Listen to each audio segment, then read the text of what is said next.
जी नमस्कार, मेरा नाम सनी श्रीवास्तव। स्वागत है आपका टीचर्स अड्डा के यूट्यूब चैनल पे। आगे बढ़ने से पहले सर्वप्रथम आप सभी को स्वतंत्रता दिवस की हार्दिक शुभकामनाएं, और मैं उम्मीद करता हूं कि ये इस स्वतंत्रता दिवस से अगले स्वतंत्रता दिवस आने तक आपके पास एक सरकारी नौकरी अवश्य रूप से होगी। अपनी मेहनत को जारी रखिएगा। बात करेंगे बीपीएससी टीआरई 4.0 पर, और आपने देखा होगा कि इसके अंदर आपको एक पेपर कटिंग थोड़े दिन पहले दिखी होगी, जिसमें यह कहा गया कि सितंबर के प्रारंभ में टीआरई 4 की रिक्तियां आएंगी।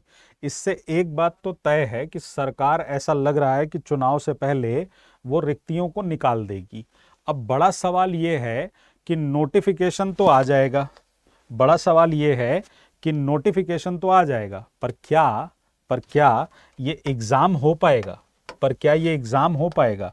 तो नोटिफिकेशन तो सितंबर में आ सकता है, पर एग्जाम हो पाएगा कि नहीं, इस पर बहुत बड़ा क्वेश्चन है। अब देखिए, दो चीजें हो सकती हैं। एक ये हो सकता है कि सरकार को ये लग रहा हो कि वो वैकेंसीज को निकाल दे और एग्जाम जो है वो चुनाव के बाद करा दे, और एक ये हो सकता है कि सरकार वैकेंसीज निकाले और बहुत ही कम समय में वो क्या कर दे, एग्जाम करा दे। दोनों ही कंडीशन में आपको अपनी प्रिपरेशन इस तरह से करनी है कि सितंबर के एंड तक आते आते आपकी प्रिपरेशन जो है वो क्या रहे, कंप्लीट रहे। चाहे आपको जीएस की तैयारी करनी हो, चाहे आपको अपने सब्जेक्ट की तैयारी करनी हो। रही बात कि मुझे क्या लगता है, तो मुझे लगता है कि नोटिफिकेशन आ जाएगा। एग्जाम जो हो सकता है वो इलेक्शन के बाद हो सकता है। एग्जाम जो हो सकता है वो इलेक्शन के बाद हो सकता है।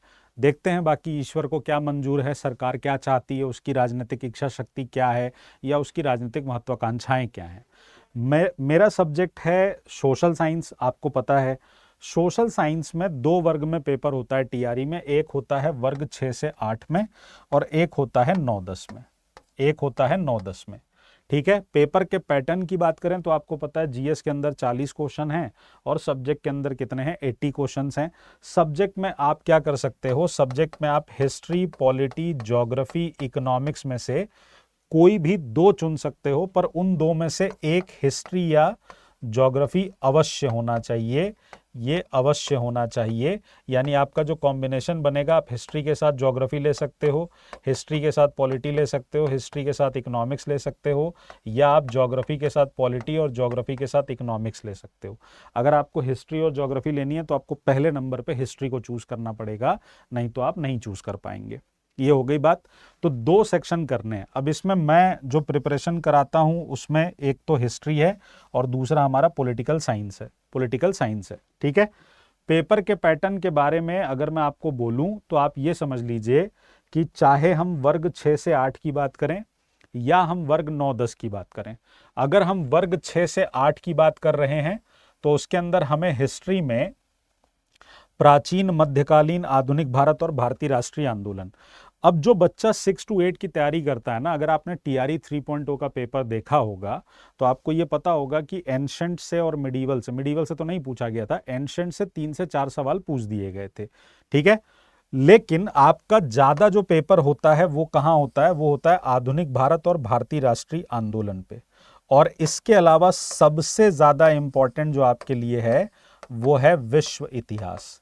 सबसे ज्यादा इंपॉर्टेंट आपके लिए क्या है, विश्व इतिहास है। इससे आपके सबसे ज्यादा क्वेश्चन पूछे जाते हैं।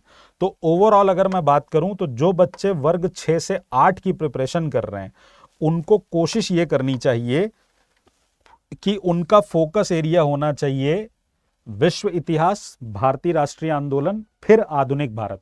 यानी आपको नीचे से प्रिपरेशन स्टार्ट करनी है, आपको अपनी तैयारी यहां से शुरू करनी है। आपको सबसे पहले विश्व इतिहास पढ़ना है, फिर भारतीय राष्ट्रीय आंदोलन पढ़ना है, फिर आपको आधुनिक भारत पढ़ना है। ये जो दोनों पोर्शन आप देख रहे हैं ये आपके जीएस में भी क्या होता है, काम आ जाता है। जीएस में भी काम आएगा। आई बात समझ में? और फिर जब हम पॉलिटी की बात करते हैं तो पॉलिटी के अंदर ये दोनों ही पोर्शन इंपॉर्टेंट हैं। फोकस एरिया पॉलिटी में जो होता है वो क्या होना चाहिए, फोकस एरिया हमारा होना चाहिए यहां पर। तो एनसीईआरटी पॉलिटी हमारे लिए क्या होती है, बहुत इंपॉर्टेंट होती है। जो एनसीईआरटी की पॉलिटी होती है क्लास 9-10 की, वो हमारे लिए बहुत इंपॉर्टेंट होती है। इंडियन पॉलिटी पे भी क्वेश्चन आते हैं। ओवरऑल रेशियो देखा जाए तो 70% फोकस यहां होता है और 30% फोकस क्या होता है, यहां होता है। तो यहाँ पर आपको दोनों ही पढ़ना है। अगर आप वर्ग 6 से 8 की तैयारी कर रहे हैं तो इतिहास में आप इसको पढ़ अवश्य लीजिए, पर आपका फोकस ज्यादा कहाँ होना चाहिए, यहां होना चाहिए। लेकिन जैसे ही आप वर्ग 9-10 में जाते हैं, जैसे ही आप वर्ग 9-10 में जाते हैं, तो यहां पर अगर मैं हिस्ट्री की बात करूं, यहां पर अगर मैं हिस्ट्री की बात करूं या पॉलिटी की बात करूं, तो पॉलिटी में तो आपको दोनों ही पढ़ना है। पॉलिटी में आपको दोनों ही पढ़ना है, यानी 70% आपका फोकस होना चाहिए एनसीईआरटी पॉलिटी पे और 30% फोकस आपका होना चाहिए इंडियन पॉलिटी पे। लेकिन जब हम इतिहास में आते हैं तो इतिहास में यहां विश्व इतिहास से भी सवाल जो है वो पूछे जाते हैं।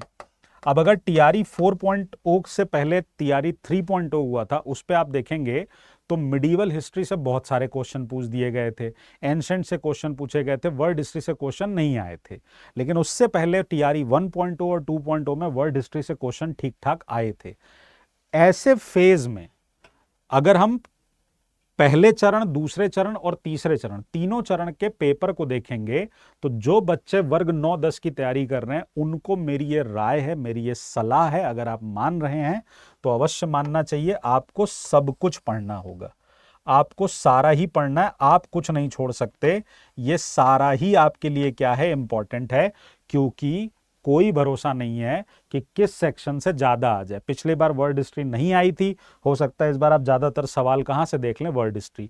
तो आपके लिए कोई इस ऐसा फोकस एरिया नहीं है। जैसे यहां पर ये क्या है, 6 to 8 के लिए फोकस एरिया है, 6 to 8 के लिए क्या है, ये 6 to 8 के लिए फोकस एरिया है। पर यहां ऐसा नहीं, यहां आपको प्राचीन भारत भी पढ़ना है, मध्यकालीन भी पढ़ना है, आधुनिक भी पढ़ना है, भारतीय राष्ट्रीय आंदोलन भी पढ़ना है, विश्व इतिहास भी पढ़ना है, और यहां पर भी आपको पढ़ाई करनी है, इंडियन पॉलिटी भी और एनसीईआरटी पॉलिटी भी। अब तैयारी होगी कैसे, तैयारी होगी कैसे, देखिए जो लोग खुद से तैयारी कर रहे हैं, जो लोग खुद से तैयारी कर रहे हैं उनको क्या क्या करना चाहिए, 3 काम कर लीजिए। ये 3 टिप्स हैं, ये 3 टिप्स हैं। ये मैंने शिक्षक भर्ती पे जो मेरी वीडियो आपने देखी होगी, नहीं देखी होगी तो देखेंगे आप, उसमें भी मैंने बताया था। तो अगर आप बीपीएससी की प्रिपरेशन करना चाह रहे हैं, सबसे पहले प्रीवियस ईयर उठाइए, 1.0 के, 2.0 के, 3.0 के, जो 3 पेपर हुए हैं आपके, 6 to 8 के भी और 9-10 के भी, और उनको एकदम अच्छे से क्या कर जाइए, याद कर लीजिए। जीएस में जहां जहां आपको क्वेश्चन मिले वहां वहां से क्वेश्चन क्या कर लीजिए, याद कर लीजिए। उसके बाद जो बीपीएससी का प्रीलिम्स का पेपर होता है, पिछले 10 साल के पेपर उठाइए, और उठाकर उसमें से आपको क्या क्या कर लेना है, इसमें से आपको हिस्ट्री कर लेनी है, इसमें से आपको पॉलिटी कर लेनी है, इसमें से आपको हिस्ट्री कर लेनी है, और क्या कर लेनी है, पॉलिटी कर लेनी है। अगर आप जीएस के लिए भी पढ़ना चाहें तो जीएस के लिए इसमें आप ज्योग्राफी भी कर सकते हैं, जीएस के लिए इसमें आप ईवीएस भी कर सकते हैं, जीएस के लिए इसमें आप बिहार का स्पेशल भी कर सकते हैं, जीएस के लिए इसमें आप मैथ्स भी कर सकते हैं। आपको सीधे सीधे क्वेश्चन मिलेंगे, लेकिन सब्जेक्ट की प्रिपरेशन में आपको बीपीएससी प्रीलिम्स के हिस्ट्री और पॉलिटी अवश्य पढ़ जाने चाहिए, ये तो करना ही करना है। दूसरी बात, अगर आप खुद से पढ़ रहे हैं तो आपको एनसीईआरटी की किताबें और बिहार बोर्ड की किताब, एससीईआरटी की किताब, ये आपको 6 to 10 तक क्या करनी चाहिए, पढ़ लेनी चाहिए। और तीसरी बात, मेरी प्लेलिस्ट बनी हुई है, मैंने आपको प्लेलिस्ट दिखाई थी, 81 क्लासेस की प्लेलिस्ट मेरी ऑलरेडी बनी हुई है, आप उस पर जाकर उससे देख सकते हैं। और जो अभी रीसेंट प्लेलिस्ट बनी, जो अभी रीसेंट प्लेलिस्ट बनी, वहां से आप देख सकते हो, रीसेंट प्लेलिस्ट आपको हिस्ट्री की भी मिल जाएगी, पॉलिटी की भी मिल जाएगी। होम पेज पे आप जाएंगे हमारे चैनल के, तो इस होम पेज पे जब आप नीचे की तरफ जाएंगे, मल्टीपल प्लेलिस्ट के अंदर, यहाँ पर आपको ये इसमें से modern history, Indian national movement मिल जाएगा, और यहाँ से आपको मिडीवल और एंशंट मिल जाएगा। तो जिनका वर्ग 6 से 8 है उन्हें ये वाली प्लेलिस्ट अवश्य देखनी है, जरूर से देखनी है। और ओवरऑल जो है, जो 81 क्लासेस की प्लेलिस्ट है वो देखनी है। ऐसी ही एक प्लेलिस्ट मेरी पॉलिटी की है, वो भी यहाँ लगवा दूंगा, उसको भी आप देख जाइए, ठीक है। हम यूट्यूब पे ऑलरेडी आपकी क्लास ले रहे थे, उसमें हमने इंडियन नेशनल मूवमेंट खत्म कर दिया, यानी हमने आपका एंशंट, मिडीवल, मॉडर्न और इंडियन नेशनल मूवमेंट 4 पोर्शन खत्म कर दिया। अब 2 चीजें आपकी बच रही हैं। 2 चीजें कौन कौन सी बच रही हैं आपको रिवीजन कराने के लिए? वो रिवीजन कराने के लिए जो 2 चीजें बच रही हैं वो 20 अगस्त के बाद से शुरू होंगी क्लासेस, आपकी यूट्यूब पे ही होंगी। टाइम आपको पता है, टाइम कितना है, 4:15 PM। वैसे मैं कोशिश करूंगा कि इसको पूरे 6 दिन कर दूं और टाइमिंग चेंज कराऊंगा, या तो 6 बजे कराऊंगा क्योंकि अभी मैं सीटेट की क्लासेस को होल्ड पे डाल रहा हूं, तो या तो 6 बजे कराऊंगा या तो 4 बजे ही रहेगी, तो जो अभी 3 दिन हो रही है वो पूरे 6 दिन हो जाएगी। अच्छा, एनसीईआरटी पॉलिटी करानी है मुझे आपको और वर्ल्ड हिस्ट्री करानी है, और ये इनको तो देखना ही देखना है जो बच्चे बीएसटेट की तैयारी कर रहे हैं। देखिए बीएसटेट टीआरई 4.0 के पहले होगा कि नहीं होगा, अब हालात ऐसे लग रहे हैं कि सरकार इसको नहीं कराने के मूड में ही लग रही है और वो टीआरई 5.0 के पहले ही कराएंगे। लेकिन हम अपनी तैयारी करते हैं क्योंकि मान लीजिए अगर हो जाता है तो आपको हफ्ते भर से कम का टाइम मिलेगा। तो बीएसटेट के बच्चे जो दे रहे हैं लेवल 1 9 10th वो भी देखेंगे, जो बच्चे DSSB टीजीटी एसएसटी दे रहे हैं वो भी देखेंगे, और जो बच्चे केवीएस एनवीएस ईएमआरएस की तैयारी कर रहे हैं वो भी देखेंगे। आपको एनसीईआरटी पॉलिटी का सेक्शन भी देखना है और वर्ल्ड हिस्ट्री का सेक्शन भी देखना है, ठीक है। जो लोग पेड क्लासेस में जुड़ना चाहते हैं उनके लिए कम समय में आप सटीक तरीके से अपना सब्जेक्ट कैसे तैयार करेंगे, उसके लिए आपको एक पॉइंट समझना पड़ेगा। एक तो क्या है, आपको पता है कि अभी ऑफर चल रहा है ना, अभी ऑफर चल रहा है टीचिंग के महापैक पे। तो 12 महीने के लिए टीचिंग का महापैक आपको मात्र मिल रहा है 1947 रुपए में, और उस पर आप हमारा कोड लगाएंगे तो आपका पैसा और कम हो जाएगा, ठीक है। दूसरा ये हो सकता है कि अगर आपको लग रहा है कि नहीं हमें सिर्फ बीपीएससी पढ़ना है और वो भी हिस्ट्री पॉलिटी सब्जेक्ट पढ़ना है अपना, तो आपको ये करना होगा कि आप बीपीएससी के सेक्शन में जाइए और वहां से आप क्या करिए, बिहार शिक्षक भर्ती 6 to 8 में गए। बिहार शिक्षक भर्ती 6 to 8 में जब आप जाएंगे तो यहाँ पे व्यू ऑल करिएगा। देखिए इस समय लाइव क्लासेस के चक्कर में मत पड़िए, जिनकी चल रही है उनकी तो खत्म हो जाएगी। अब नया बैच में लाइव क्लास शुरू करके और पढ़ा पाना, अगर एग्जाम सितंबर अक्टूबर के फर्स्ट वीक सेकेंड वीक में होता है तो, चुनाव के बाद होगा तब तो बात अलग है। तो ऐसे में आपको रिकॉर्डेड क्लास ही पढ़नी चाहिए, वही आपके लिए सबसे ज्यादा क्या रहेगा, बेहतर रहेगा। और वो रिकॉर्डेड क्लास आपको एक पूरा का पूरा रिकॉर्डेड बैच हमारा आपको इसमें दिख जाएगा, आप वहां से क्या कर सकते हैं, उसको ले सकते हैं, ठीक है। वहां से उसको क्या कर सकते हैं, ले सकते हैं, ठीक। तो आप बिहार के महापैक से जुड़ के एक कंप्लीट रिकॉर्डेड बैच है, हिस्ट्री और पॉलिटी का भी दिख नहीं रहा है, इसमें दिख जाएगा। तो वो आप यहाँ पे सर्च करेंगे तो जैसे ये म्यूजिक का है या इंग्लिश का है उसी तरह से यहाँ पे मेरा आपको रिकॉर्डेड बैच दिख जाएगा।